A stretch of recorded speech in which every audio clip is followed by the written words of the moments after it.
du printemps, parfumé de rosée, bercé par les eaux, je m'abandonnerai au rythme des flots, aux algues des marais. C'est là que je te retrouverai. Je sais bien que tu m'attends sur un lit de mousse à tout jamais. Nous traverserons le temps. Au fond de l'étang, je suis venue danser avec les courants des rondes argentées. Je glisse et j'ondule, il faut te réveiller. La mort capitule, vaincue par nos baisers. Mon amour, je viens te retrouver. Je sais bien que tu m'attends. Sur un lit de mousse, je vais t'aimer à en oublier le temps.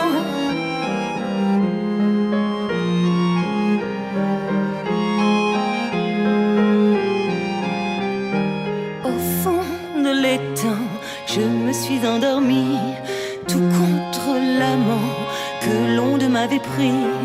Dans l'obscurité, au creux de sa chaleur, pour l'éternité, j'entends battre son cœur.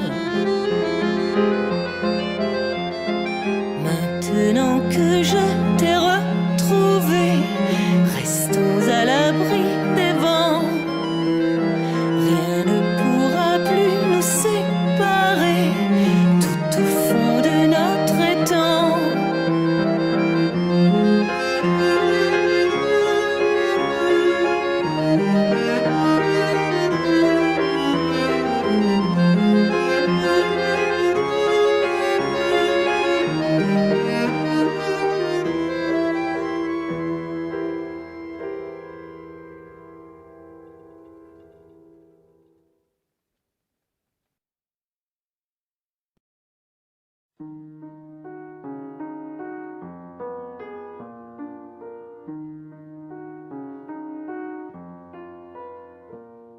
J'aimerais tant savoir comment tu te réveilles. J'aurais eu le plaisir de t'avoir vu dormir. La boucle de cheveux autour de ton oreille. L'instant précieux où tes yeux vont s'ouvrir. On peut dormir ensemble à 100 lieues l'un de l'autre. On peut faire l'amour sans jamais se toucher. L'enfer peut ressembler au paradis des autres, jusqu'au jardin désert qu'on n'avait pas cherché.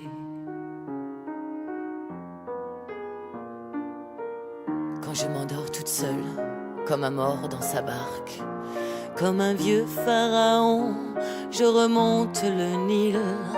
Les années sur ma gueule ont dessiné leurs marques. Mes grands soleils éteints se réveilleront-ils? On dit depuis toujours, le soleil est un astre. Il se lève à 5 heures ou 7 heures du matin. Mais chaque heure pour moi n'est qu'un nouveau désastre. Il n'est pas sûr du tout qu'il fera jour demain.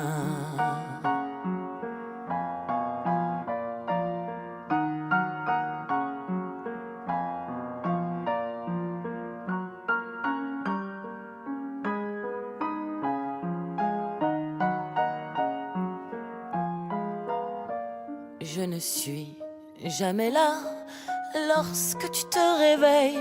Alors je parle seule pour faire un peu de bruit.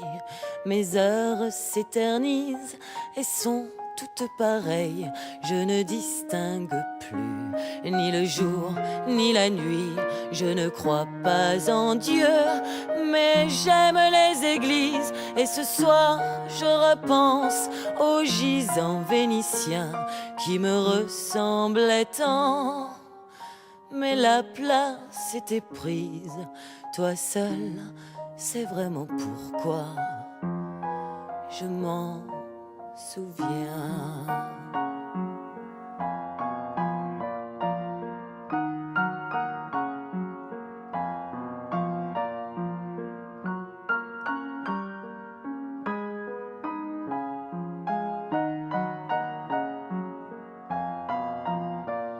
J'aimerais tant savoir comment tu te réveilles.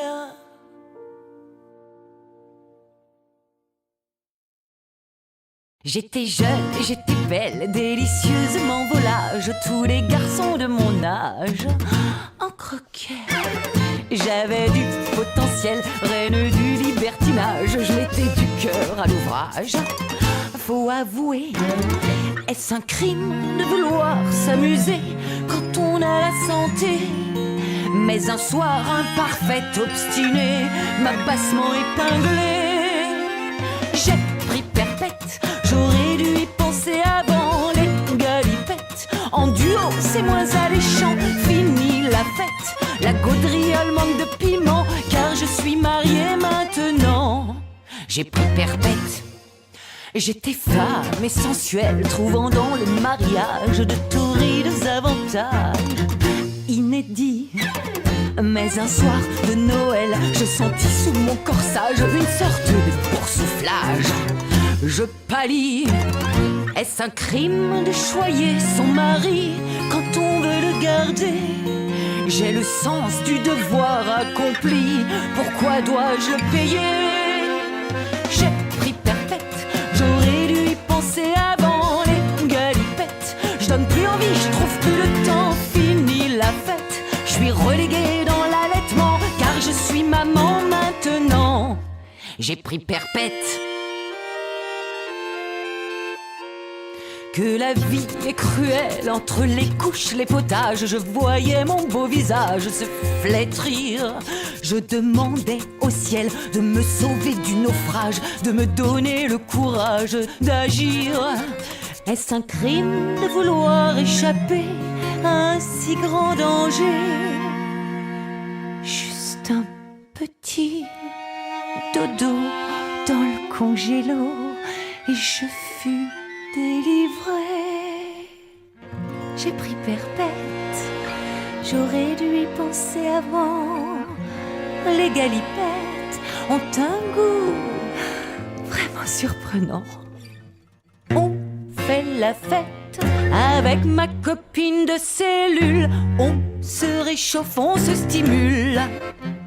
Va bien falloir passer le temps, car je suis en prison maintenant et je n'aurai plus jamais d'enfant. Non, j'ai pris perpète.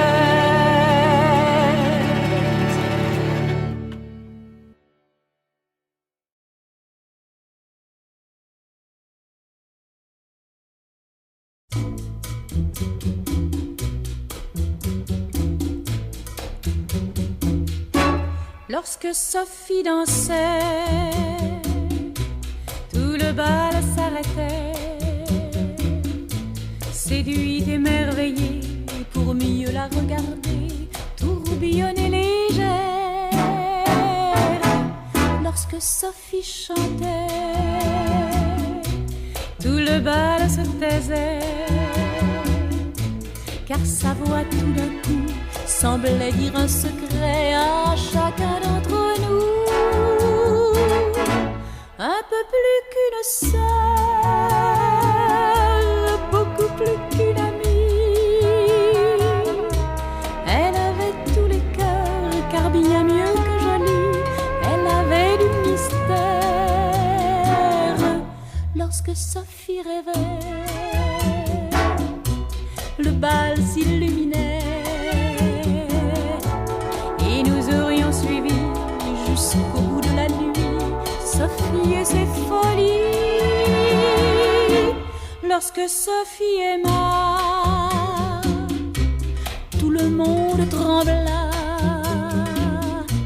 et ne put s'empêcher de haïr l'étranger qui allait nous la prendre. Lorsque Sophie pleura,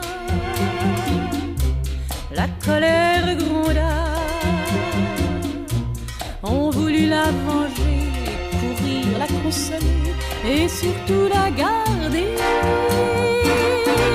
Mais on savait très bien qu'on n'y pouvait plus rien, car même dans ses pleurs, son cœur était ailleurs. lorsque Sophie partit,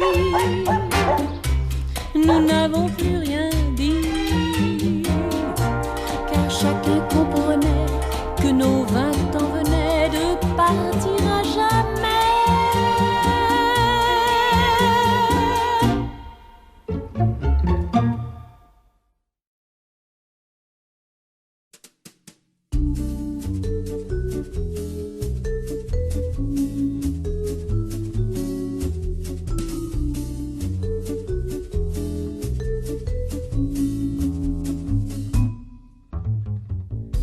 Devant ses illusions, une femme que plus rien ne dérange,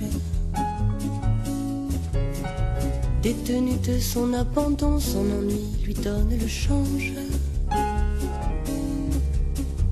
Que retient-elle de sa vie qu'elle pourrait revoir en peinture, dans un joli cadre verni en évidence sur un mur?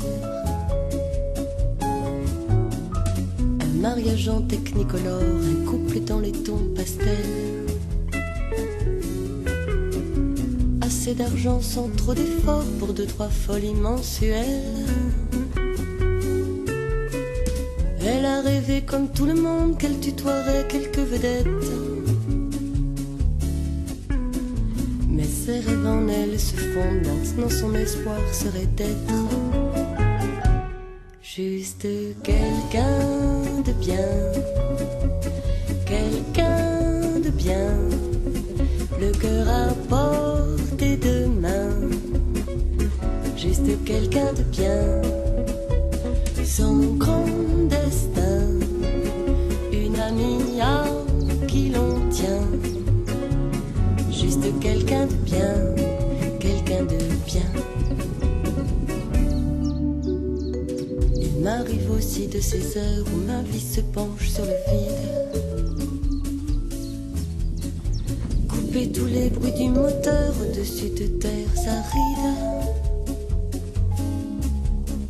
Je plane à l'aube d'un malaise comme un soleil qui veut du mal. Aucune réponse n'apaise mes questions à la verticale. Bonjour à la boulangère, je tiens la porte à la vieille dame.